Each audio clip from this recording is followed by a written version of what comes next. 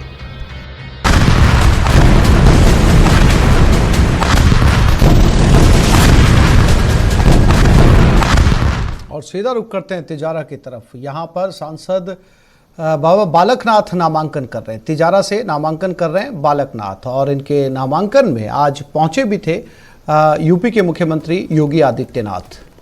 ये सीधी तस्वीरें नामांकन से, जहां पर बालकनाथ तिजारा से नामांकन कर रहे हैं।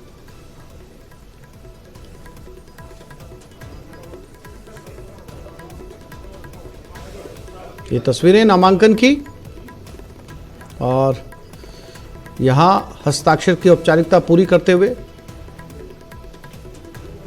गारंटर के भी साइन यहां पर इस समय हो रहे हैं तिजारा में। और आज नामांकन के दिन बाबा बालकनाथ के यूपी के मुख्यमंत्री योगी आदित्यनाथ भी पहुंचे थे।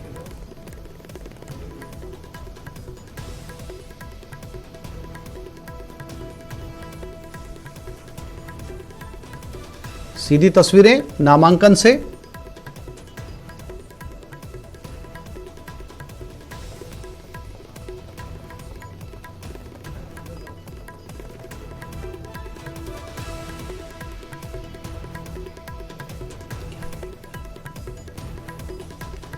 दो तस्वीरें आपके टेलीविजन स्क्रीन के ऊपर। जब शक्ति प्रदर्शन किया नामांकन से पहले, तो स्टेज पर उनके साथ योगी आदित्यनाथ भी मौजूद थे। दोनों ही, चाहे योगी आदित्यनाथ हो या फिर बालकनाथ, दोनों ही जो हैं वो नाथ संप्रदाय से जुड़े हैं। लिहाजा आज उन्हें सपोर्ट करने के लिए योगी आदित्यनाथ भी तिजारा से यहाँ पर पहुंचे थे। सभा को भी संबोधित किया उन्होंने, और सभा को संबोधित करने के बाद अब बाबा बालकनाथ नामांकन दाखिल करने के लिए यहाँ पर पहुंचे हैं। उनके साथ उनके वकील भी मौजूद हैं।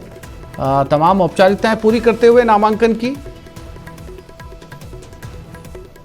और ये सिग्नेचर जहां जहां जरूरत होती है पर्चा दाखिल करते समय, नामांकन का पर्चा दाखिल करते समय, वहां इस समय सिग्नेचर करते हुए, फॉर्म की फॉर्मेलिटीज को पूरा करते हुए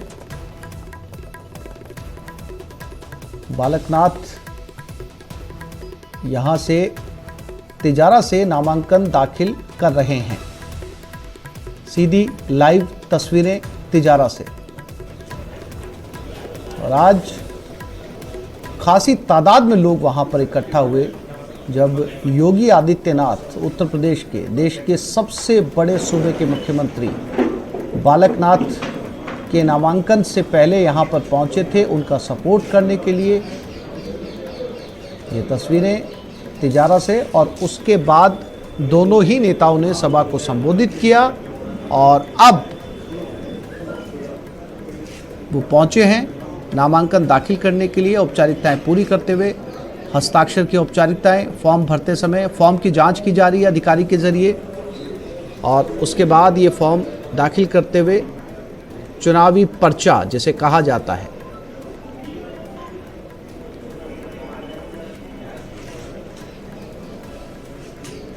तिजारा से ये तस्वीरें।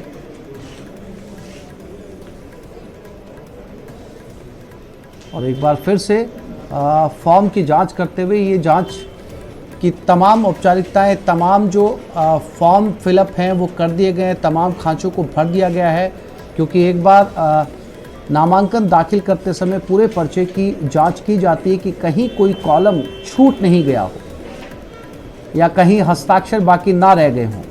उन तमाम औपचारिकताओं को पूरा करते हुए फॉर्म की जांच होते हुए, और उसके बाद ये फॉर्म जो है वो जांचने के बाद स्वीकार किया जाता है।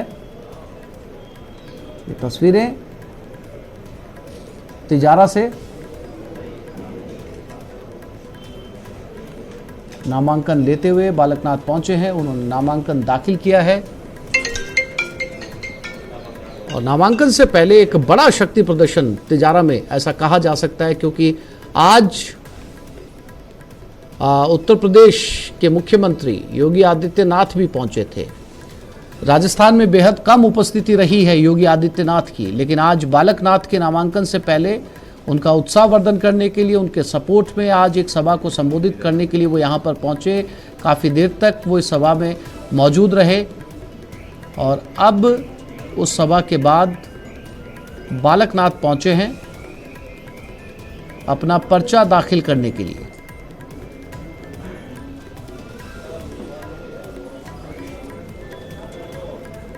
पर्चे की जांच इस समय की जा रही है।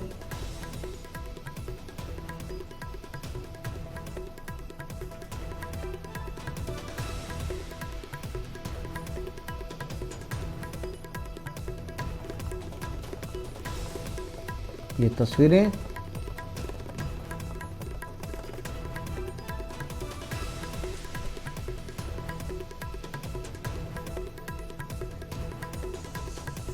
और ये 2 तस्वीरें आपके टेलीविजन स्क्रीन के ऊपर हस्ताक्षर करते हुए और दूसरी तस्वीर के अंदर फॉर्म स्वीकार करते हुए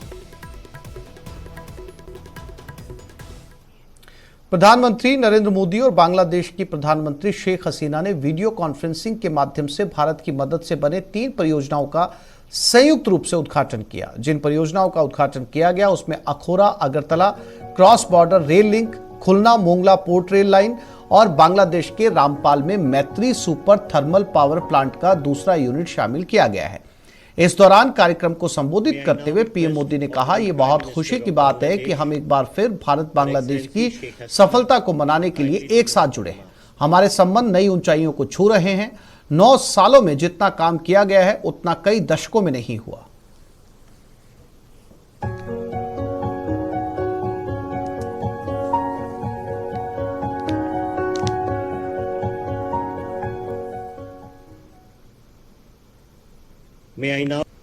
ये बहुत खुशी की बात है कि हम एक बार फिर भारत बांग्लादेश सहयोग की सफलता को सेलिब्रेट करने के लिए एक साथ जुड़े हैं। हमारे संबंध निरंतर नई ऊंचाइयां छू रहे हैं। पिछले 9 वर्षों में हमने मिलकर जितना काम किया है, इतना काम कई दशकों में भी नहीं हुआ था।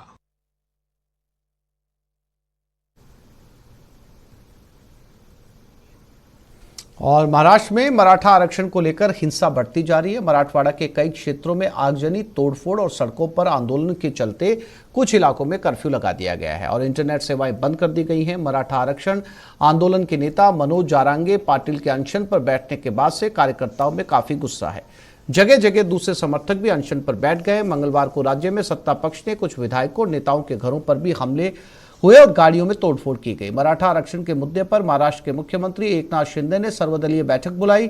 मीटिंग के बाद कहा गया कि महाराष्ट्र सरकार द्वारा बुलाई गई सर्वदलीय बैठक में सभी राजनीतिक दल मराठा आरक्षण देने पर राज्य सरकार के साथ खड़े हैं। वहीं मराठा आरक्षण आंदोलन का समर्थन करते हुए पुणे में छत्रपति शिवाजी महाराज मार्केट के मजदूर संघ ने 1 दिन के लिए बाजार बंद का ऐलान किया है।